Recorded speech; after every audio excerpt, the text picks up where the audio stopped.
우리 하나님 말씀 같이 보도록 하겠습니다. 오늘 하나님께서 주신 말씀은 시편 67편 1절로 7절입니다. 시편 67편 1절로 7절 말씀, 제가 하나님 말씀 먼저 봉독하도록 하겠습니다. 시 곧 노래, 영장으로 현악에 맞춘 것. 하나님은 우리를 긍휼히 여기사 복을 주시고 그 얼굴 빛으로 우리에게 비치사 주의 도를 땅 위에 주의 구원을 만방 중에 알리소서. 하나님이여 민족들로 주를 찬송케 하시며 모든 민족으로 주를 찬송케 하소서. 열방은 기쁘고 즐겁게 노래할지니 주는 민족들을 공평히 판단하시며 땅 위에 열방을 치리하실 것임이니이다. 하나님이여 민족들로 주를 찬송케 하시며 모든 민족으로 주를 찬송케 하소서. 땅이 그 소산을 내었도다. 하나님 곧 우리 하나님이 우리에게 복을 주시리로다. 하나님이 우리에게 복을 주시리니 땅의 모든 끝이 하나님을 경외하리로다. 아멘. 오늘 저희가 나누는 시편 67편의 표제어는 시 곧 노래, 영장으로 현악에 맞춘 것이라고 되어 있어요. 시편 전체가 이제 150편이 있잖아요. 그 중에 현악에 맞춘 노래, 그러니까 줄로 되어 있는 악기에 맞춘 노래라고 표제가 붙은 것이 총 7편입니다. 시편 4편, 6편, 54편, 55편, 61편, 67편, 76편이 되는데, 근데 현악에 맞춘 노래들을 보면, 그 시들을 보면은 하나님의 도우심을 간절히 요청하는 내용들이 대부분이에요. 그래서 노래의 분위기가 조금 무겁고 엄중하다고 할 수 있어요. 현악에 맞춘 노래들은. 근데 오늘 시편 67편 분위기는 다릅니다. 분위기가 아주 밝은 느낌을 주는 노래예요. 그래서 이 시편은 이제 현악으로 연주하면서도 줄이 여러 개 있는데, 어떤 줄은 낮은 음을 이렇게 연주하는 그런 줄이 되고, 어떤 줄은 높은 음, 보통 밑에 있는 그 줄이 높은 음이 되는 거잖아요. 그래서 학자들은 이 시의 분위기가 많이 밝은 것을 봐서 현악으로 노래를 이렇게 하고 있지만, 연주하고 있겠지만, 그래도 이 높은 음을 사용해서, 높은 줄을 사용해서 연주하는 그런 노래였을 것이라고 그렇게 추정을 합니다. 이 시편은 누가 기록했는지, 어떤 배경으로 기록되었는지 표제에서는 알려주고 있지 않습니다. 그리고 누가 기록했는지 정말 모르겠어요. 근데 이제 6절에 보면은 땅이 그 소산을 내었도다라는 이 표현이 있기 때문에 추수 바로 직후에 장막절에 이 시가 많이 낭독되고 많이 불러졌던 시라고 이렇게 합니다. 그래서 이 시편 67편은 추수감사 찬송으로 많이 불렸어요. 하지만 이제 오늘 본문 말씀의 내용이 추수의 기쁨이나 추수를 하게 해주신 하나님께 감사를 드리는 내용에 집중하고 있지는 않습니다. 오히려 이스라엘에게 베풀어진 하나님의 그 은혜와 축복이 온 세상으로, 이 이스라엘 안에만 머무르지 않고 온 세상으로 확대되어지기를 소망하는 그 내용을 담고 있는 시예요. 그래서 이 시편 67편은 구약의 선교시라고도 불려지기도 합니다. 그리고 이 시편 67편은 4절을 중심으로 총 7절 있잖아요. 근데 그 7절 중에 가장 중심이 이제 4절이잖아요. 이 4절을 중심으로 바로 전절이 3절과 바로 그 다음 절인 5절이 대칭을 이루고 있고, 또한 1절, 2절과 또 6절, 7절과 또 그렇게 대칭을 이루고 있는 그런 구조를 가지고 있습니다. 이것을 생각하시면서 오늘 본문 말씀의 내용을 살펴보도록 하겠습니다. 시편 67편이 1절에서 이렇게 시작을 하고 있어요. 같이 읽겠습니다. 시작. 하나님은 우리를 긍휼히 여기사 복을 주시고 그 얼굴 빛으로 우리에게 비치사 했어요. 하나님께서 긍휼을 베풀어 주시고 복을 주시고 그 얼굴을 비춰 주시기를 구하는 이 기도는 우리가 이미 잘 알다시피 민수기 6장에 나오는 이스라엘의 제사장들이 이스라엘 백성들에게 손을 들어 축복하는 그 내용을 인용해서 드리는 기도로 이렇게 보입니다. 제가 이 민수기 6장 24절부터 26절 제사장의 기도라고 할 수 있는데, 제가 다시 한번 읽어드리도록 하겠습니다. 여호와는 내게 복을 주시고 너를 지키시기를 원하며, 여호와는 그 얼굴로 내게 비추사 은혜 베푸시기를 원하며, 여호와는 그 얼굴을 내게로 향하여 드사 평강 주시기를 원하노라 할지니라 하라 했죠. 하나님께서 제사장들에게 이렇게 이스라엘 백성들을 축복하라라고 지시한 내용이죠. 그런데 여기 보면은요, 25절도 그렇고 26절도 그렇고 하나님의 얼굴이 표현이 나오죠. 하나님이 영이시기 때문에 뭐 하나님이 얼굴을 갖고 계신 분은 아니시죠. 우리 사람들만 얼굴을 갖고 계신죠. 근데 이 하나님의 얼굴은 무엇을 의미하는가? 바로 하나님의 임재와 하나님의 또 사랑과 하나님의 복을 상징하는 게 바로 하나님의 얼굴이에요. 그래서 하나님께서 그 얼굴을 만약에 숨기신다라는 이 표현은 하나님께서 하나님의 임재를 거두시고 하나님께서 도와주시지 않는다는 것을 의미하는 것이고, 하나님께서 그 얼굴빛을 비춰주신다는 이 말의 표현은 하나님께서 임재하심으로 함께 하시고 하나님께서 계속해서 우리를 주목하시며 바라보시고 우리를 지키시고 우리를 사랑하시고 우리에게 복 주신다는 것을 의미하는 거예요. 하나님의 얼굴을 우리에게 향하여 드시고 하나님의 얼굴빛을 우리에게 비춰준다는 것이 우리에게 복 주시고 우리에게 함께 하시고 우리를 사랑하시고 또 우리를 하나님께서 계속해서 주목해서 보신다는 그런 뜻인 거죠.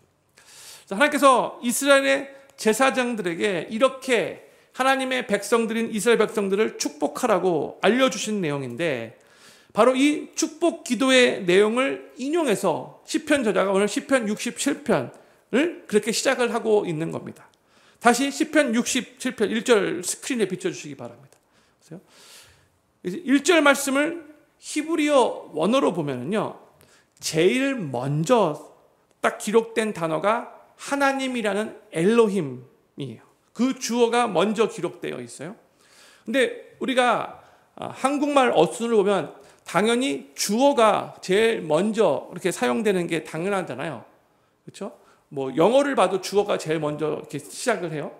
그런데 히브리어는요, 먼저 어순을 보면 동사, 그리고 주어, 그리고 목적어, 이게 기본적인 순서예요. 그러니까 동사가 먼저 기록되는 게 히브리어 어순이에요.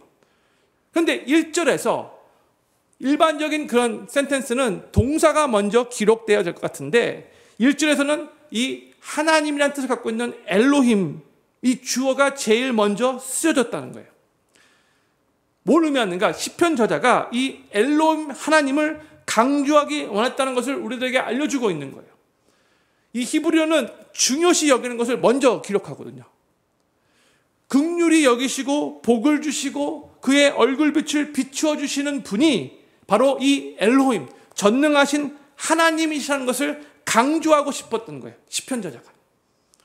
그러니까 긍휼을 베푸시고 복을 주시는 분이 하나님이시다라는 이 의미는 그 당시에 많은 사람들이 바알이나 아스타롯 같은 그 이방 신들이 긍휼과 복을 베푸는 그러한 신이라고 그렇게 생각을 하고 있었는데, 다시 한번 저 바알과 저 아스타롯이 우리들에게 복을 주시는 신이 아니라는 것을 이 시편 저자가 선포하고 싶었던 거죠.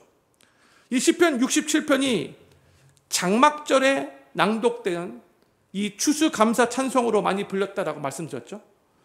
그 당시 이 가나안 지역, 이 팔레스타인 지역에서 농사의 신 혹은 수확의 신은 그 가나안 땅에 살고 있었던 사람들을 해서 이 바알과 아스타롯, 이 부부 신인데, 이 남자 신과 여자 신, 그 가나안 족속들로 인해서 이들이 바로 이 풍요의 신이라고 그렇게 믿고 있었어요, 많은 사람들이. 근데 너무나도 안타깝게도 하나님을 믿고 하나님을 섬겨야, 여호와 하나님을 섬겨야 하는 이스라엘 백성들도 그 지역에 살고 있었던 그 가나안 족속들로 말미암아 영향을 받아서 그들의 믿음이 많이 흔들리고 있었는데, 그래서 여호와 하나님만을 섬겨야 하는데 여호와 하나님을 섬기면서도 또 동시에 이방신들도, 이 바알신, 아스타롯신도 겸하여 섬기고 있었던 거예요.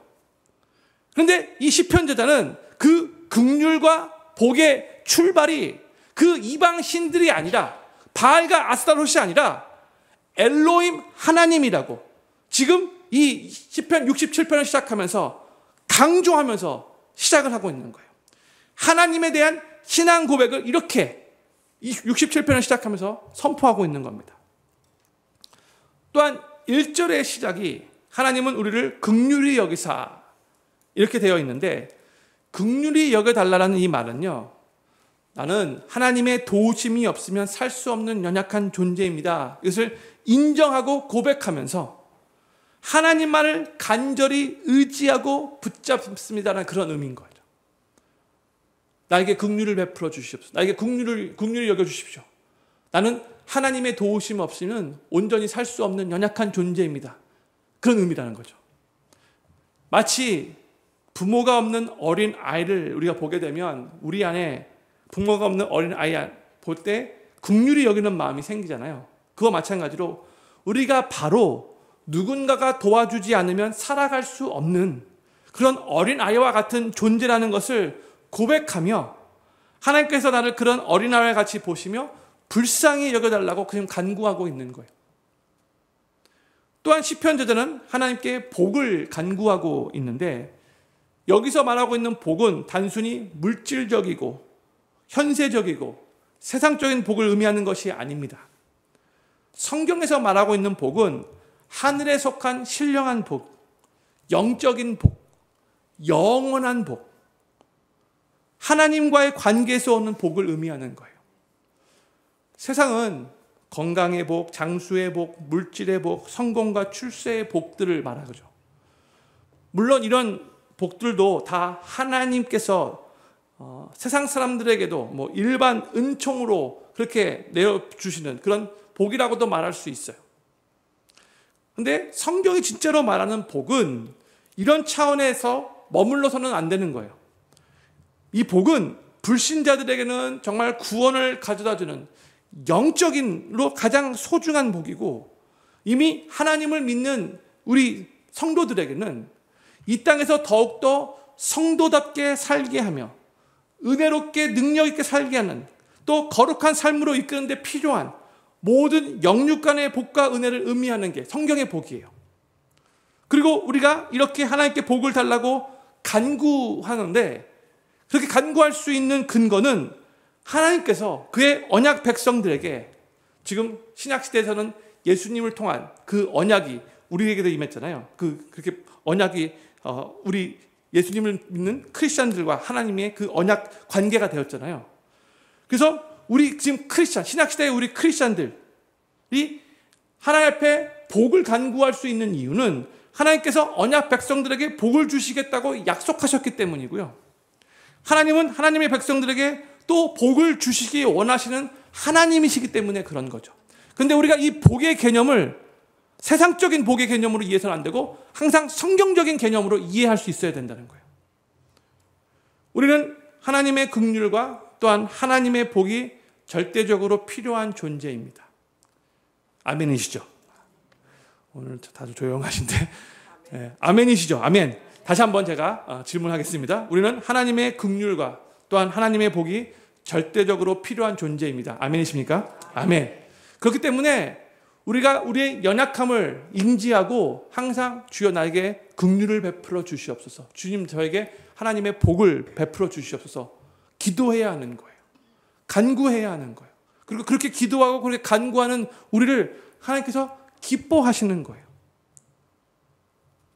근데 하나님께서 우리에게 하나님의 긍휼과 복을 베풀어 달라고 간구하는 이 내용을 이제 한마디로 요약한 내용이 1절 후반부에 나오는 그 얼굴빛으로 우리에게 비추어 주십시오. 이 기도인 거죠.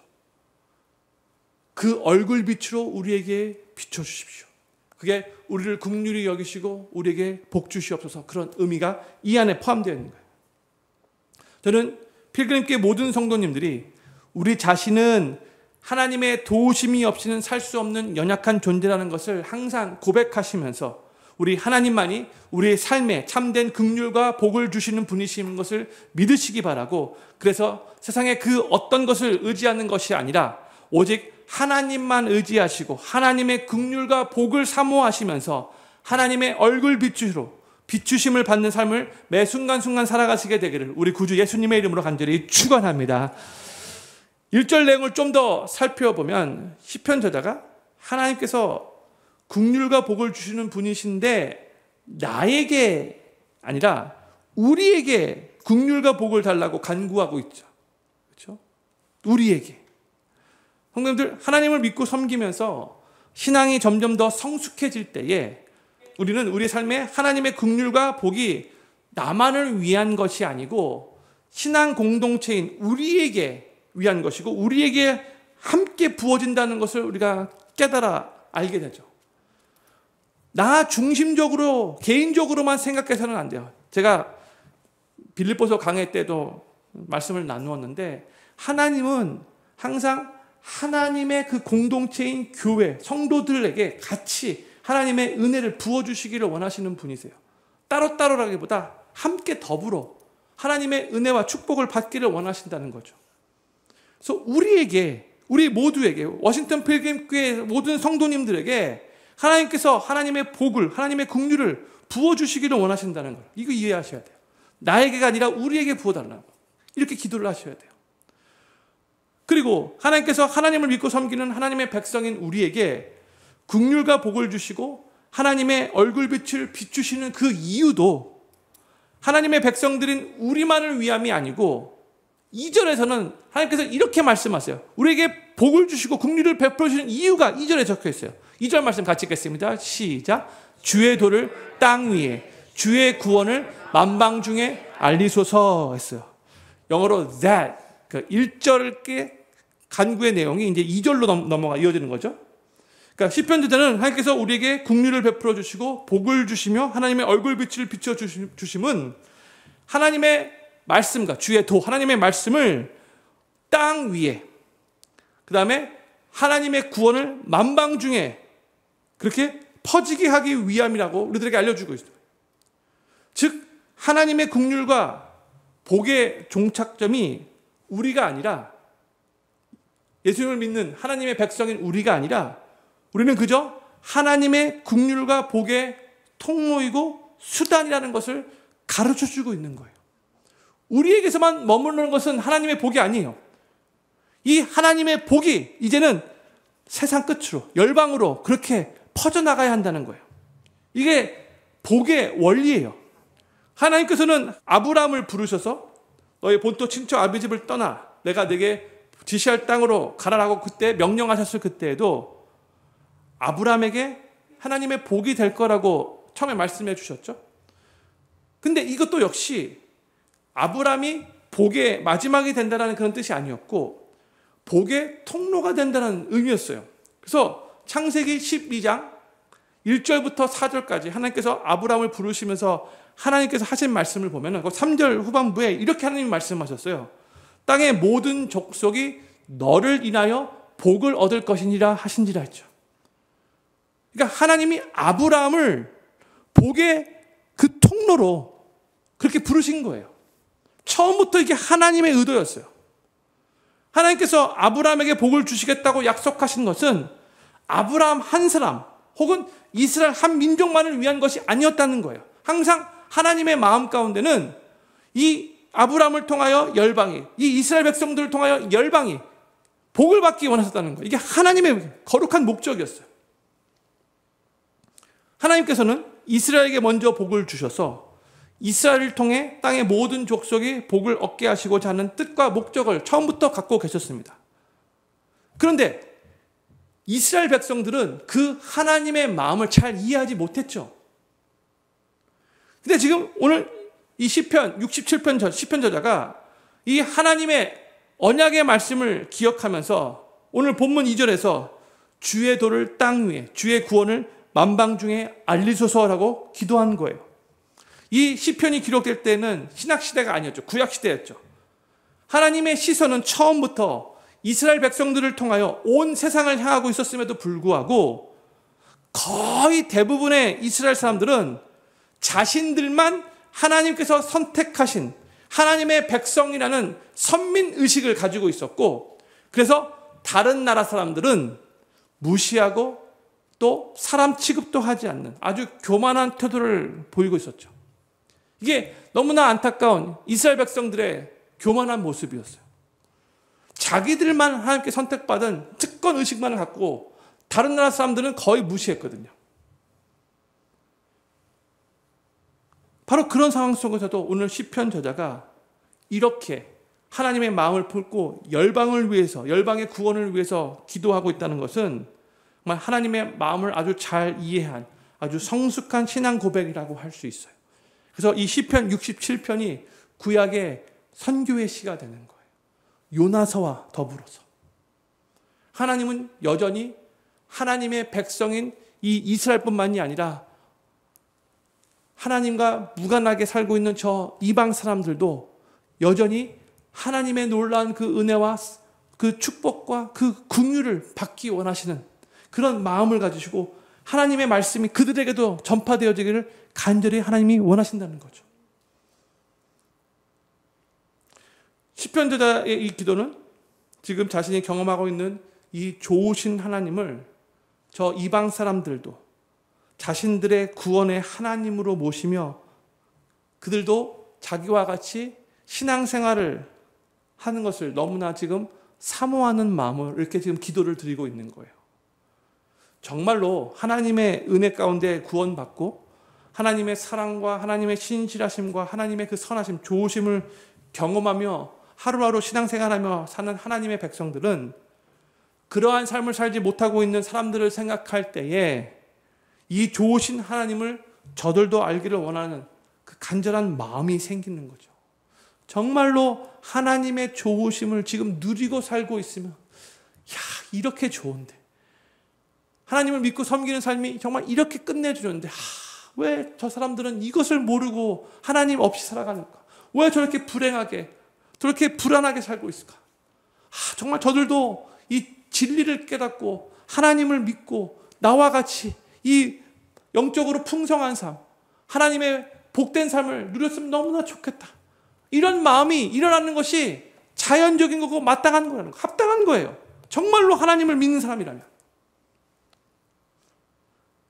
이 시편 저자의 기도는 3절에서 이렇게 이어집니다.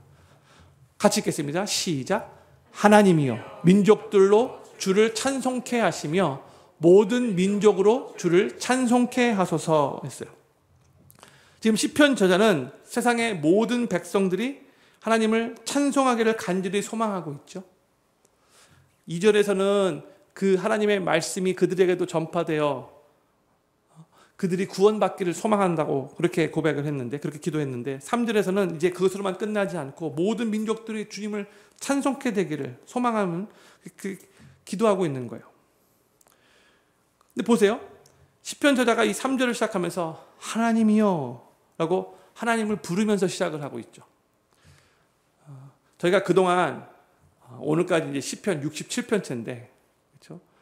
거의 대부분 이제 그동안의 시편을 보면은 다윗이 고난 가운데 그 고난 속에서 하나님을 찾는 그 시가 거의 대부분이었잖아요.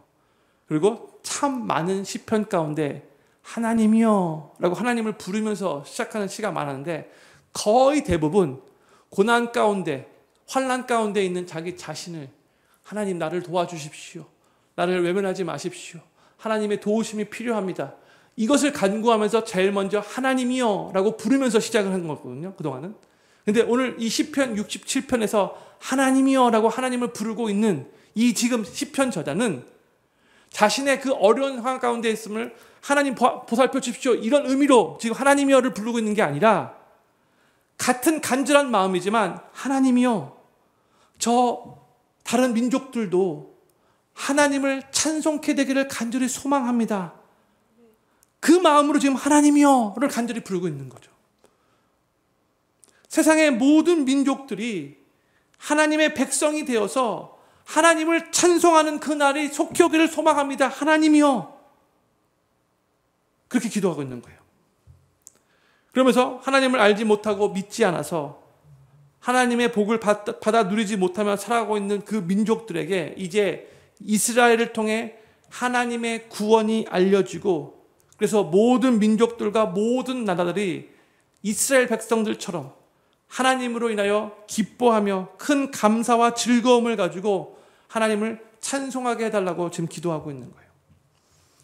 시편 저자의 이 기도 내용은 나 자신과 보통 내 가족 그리고 내 주변에 내가 잘 아는 사람들에게만 국한되어 있는 우리의 너무나도 좁은 이 기도의 지경을 돌아보게 만들어요.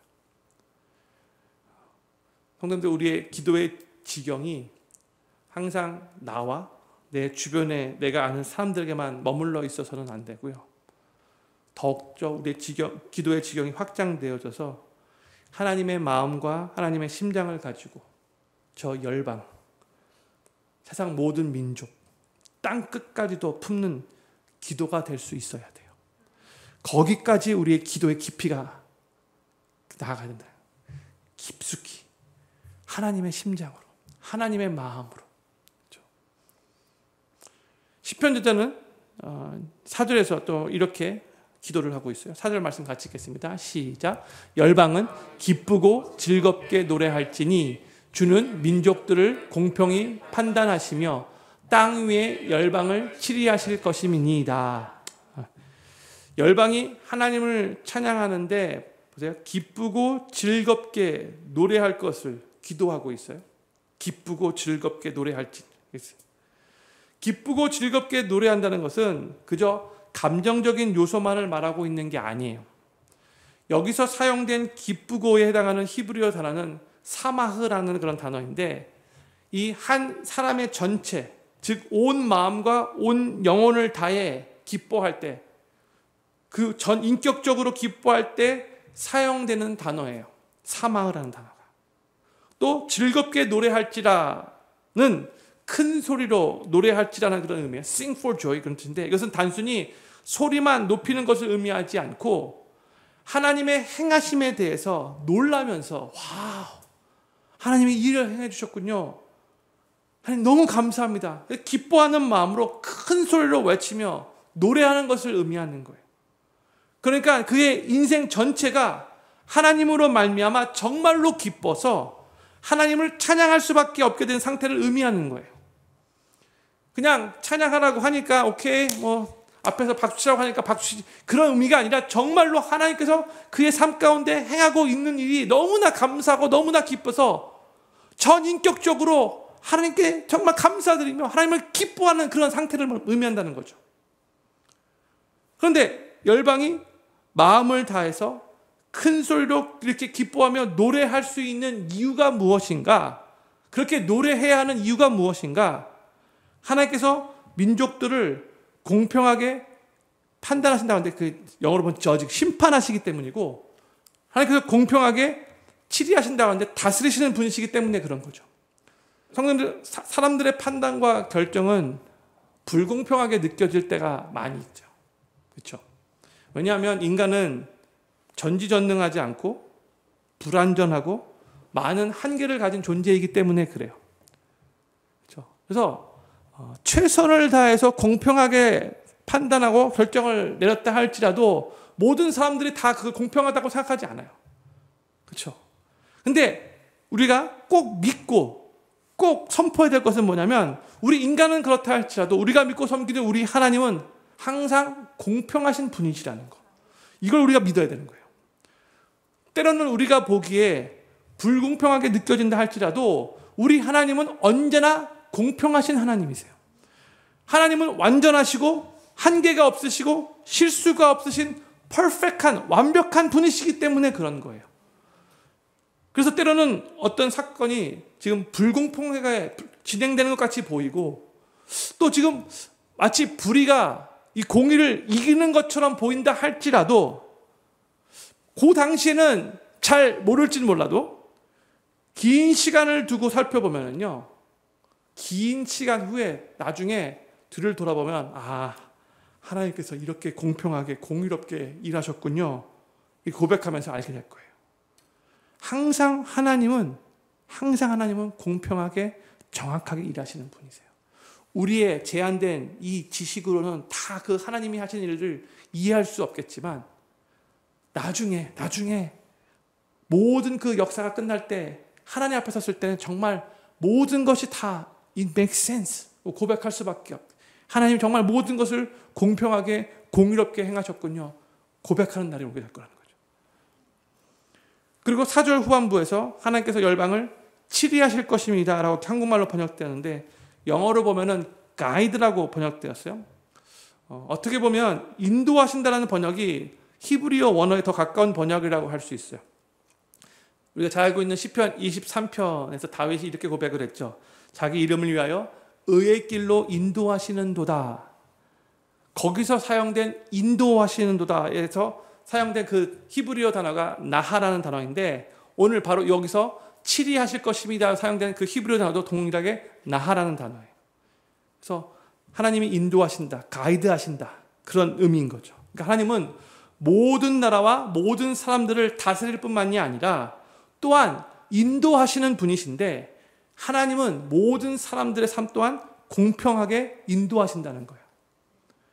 바로 이 하나님의 공평한 심판과 하나님의 공평한 인도하심이 확실하게 믿어지게 되면 우리는 우리의 마음을 다하고 우리의 뜻과 정성을 다하여 힘을 다하여 하나님을 찬양하게 된다는 거예요. 그렇기 때문에 5절에서 시편 저자가 또 이렇게 기도합니다. 5절 말씀 같이 읽겠습니다. 시작. 하나님이여 민족들로 주를 찬송케 하시며 모든 민족으로 주를 찬송케 하소서. 아멘. 이 5절 말씀은 아까 서론에서 말씀드렸듯이 3절 말씀과 대칭을 이루는 구절이에요. 내용이 거의 비슷해요. 3절과. 근데 시편 저자가 온 인류를 다스리시고 또 모든 것을 공평하게 인도하시는 하나님께 모든 민족들이 찬양하게 되기를 간절히 사모하며 다시 한번 이 5절에서 이 기도를 드리고 있는 거죠. 그러면서 3절에서도 그렇고 또 이 5절에서도 그렇고 주를 찬송케 하소서라는 내용을 2번 반복해서 총 4번 말하고 있어요. 주를 찬송케 하소서, 주를 찬송. 3절에서 벌써 2번 말했는데 5절에서 또 2번 말하고 있는 거예요. 총 4번. 뭐예요? 하나님은 찬송을 받기에 합당하신 분이시라는 것을 강조하고 있는 거예요. 하나님을 찬송케 해야 한다는 거예요. 모든 사람들이 하나님을 찬송해야 하는 거예요. 그러면서 시편 저자는 6절에서 하나님이 우리에게 반드시 복 주실 것을 확신하면서 이런 고백을 합니다. 6절 말씀 같이 읽겠습니다. 시작. 땅이 그 소산을 내었도다. 하나님 곧 우리 하나님이 우리에게 복을 주시리로다. 아멘. 다시 한번 이게 우리의 고백이 되기를 소망하는 마음, 우리의 기도가 되기를 소망하는 마음, 선포하는 마음으로 다시 한번 6절 말씀 큰 소리로 읽겠습니다. 시작. 땅이 그 소산을 내었도다. 하나님 곧 우리 하나님이 우리에게 복을 주시리로다. 아멘. 시편 저자는요 6절에서 땅이 소산을 결실할 수 있음은 하나님께서 복을 주셨기 때문이라고 고백을 하고 있죠. 추수 때가 되면 들판에 오곡 백화가 무르익습니다. 땅에서는 온갖 좋은 것들이 막 그렇게 열매 맺어져요. 각종 나무들이 땅에서부터 올라와 아름답게 자라나고 열매를 맺고 번성하게 돼요. 하찮게 보이는 풀들을 뜯어먹고 소나 양이나 염소가 생육하고 번성하게 됩니다. 그런데 이 모든 것들이 바로 하나님께서 복 주셔서 일어나는 것이라고 지금 시편 저자가 고백을 하고 있는 거예요. 하나님께서 이 땅의 풀들과 나무들에게 이렇게 복을 주시거든 하물며 하나님 곧 우리 하나님께서 하나님의 언약 백성들인 우리에게 복을 주시지 않겠습니까? 이런 의미인 거예요. 그래서 시편 저자는 6절 후반부에서 곧바로 하나님 곧 우리 하나님이 우리에게 복을 주시리로다 이렇게 노래하고 있어요. 하나님은 복 주시는 분이시고 또 복 주시기를 기뻐하시는 분이세요. 하나님께서 이 땅에 이렇게 소산물, 복을 주시는 분이시라면 그의 언약 백성들에게는 더욱더 넘치는 더 좋은 그런 복을 주시는 게 당연한 거죠. 지금 우리가 가지고 있는 것들이나 우리가 누리고 있는 것들은 정말로 우리가 진지하게 정말 진솔하게 생각해 보면 우리의 능력 때문이 아니고 우리의 능력 때문에 누리고 있는 게 아니고요. 정말 하나님께서 우리들에게 은혜를 베푸시고 우리에게 축복을 베풀어 주셨기 때문에 누리고 있다는 것을 우리가 인정하고 고백할 수밖에 없어요. 하나님이 하신 거예요. 하나님이 나에게 복 주신 거예요. 세상에는 우리보다 정말로 더 뛰어나고 어떻게 보면 더 똑똑하고 더 총명하고 더 많이 노력하는 사람이 있음에도 불구하고 우리가 지금 갖고 누리고 있는 것을 갖지 못하고 누리지 못하고 있는 사람들이 정말로 많이 있잖아요. 그렇죠? 지금 우리가 가지고 누리고 있다는 것은 하나님께서 우리에게 복을 내려주셨다는 그 이유 때문인 거예요. 그 다른 이유가 없어요. 설명이 불가능해요. 하나님께서 우리에게 복 주셨기 때문에 우리가 그것을 지금 누리고 있는 거예요. 그런데 우리가 이렇게 하나님께서 우리들에게 복을 주시는 분이시고 또 아까도 말씀드렸지만 우리가 하나님께 복을 위해서 기도하고 간구해야 하는데 꼭 기억해야 될 것이 있죠. 이것 때문에 이제 정말로 이제 하나님께서 우리에게 복 주시는 것에 대해서 정말 설교하기도 정말 조심스러운 게 이거예요. 하나님께서 우리에게 복 주시기를 원하시는 분이신데 우리는 하나님이 주시는 복을 하나님보다 더 사랑해서는 안 되는 거죠. 이게 중요한 키포인트예요. 많은 때에 하나님의 백성이라고 하는 사람들이 하나님이 주시는 복을 하나님보다 더 사랑하는 경우가 많아요. 하나님은 뒷전으로 하고 하나님을 이용해서 하나님께로부터 능력받고 하나님께로부터 뭐 필요한 거 공급받고 하나님 나 이게 필요합니다. 그때는 간절히 기도하는데 그 필요한 거 공급받으면 그 다음에는 하나님 뒷전으로 하고 이것이 문제인 거죠. 이게 어떻게 보면 기복신앙인 거죠. 근데 이것을 하나님이 원치 않으세요. 하나님이 우리들에게 정말로 복을 주시기 원하시는데 우리가 많은 때에 하나님보다 하나님 지금 복을 더 사랑하기 때문에 하나님이 정말로 풍요롭게 넘치도록 우리들에게 복을 주시기 원하셔도 못 주실 때가 많은 거예요. 하나님이 주시는 복을 우리가 더 사랑하면 그게 우리 삶의 우상이 되기 때문에 그런 거죠. 우리가 하나님이 주시는 복보다 더 사랑할 때에 하나님이 주시는 복을 누리며 풍성한 삶을 살 수 있게 되는 거예요. 이 우선순위를 뒤바꿔서는 안 되는 거예요. 하나님 먼저. 하나님 주신 복보다 하나님이 먼저. 하나님 자신으로 만족할 수 있어야 되는 거예요. 그러면서 하나님이 주시는 복을 내가 받아 누리며 그 복이 나에게서부터 멈추지 않고 흘러 넘쳐서 우리 주변에 있는 다른 사람들에게 그 복이 계속해서 흘러가도록 그것을 위해서 기도해야 된다는 거죠. 그리고 다시 한번 하나님께서 우리에게 복을 주시기 원하시는 그 이유를 우리 마음 깊은 곳에 새겨야 해요. 그게 바로 7절. 오늘 시편 67편의 마지막 구절이 이렇게 마무리하고 있어요. 7절 같이 읽겠습니다. 시작. 하나님이 우리에게 복을 주시리니 땅의 모든 끝이 하나님을 경외하리로다. 아멘.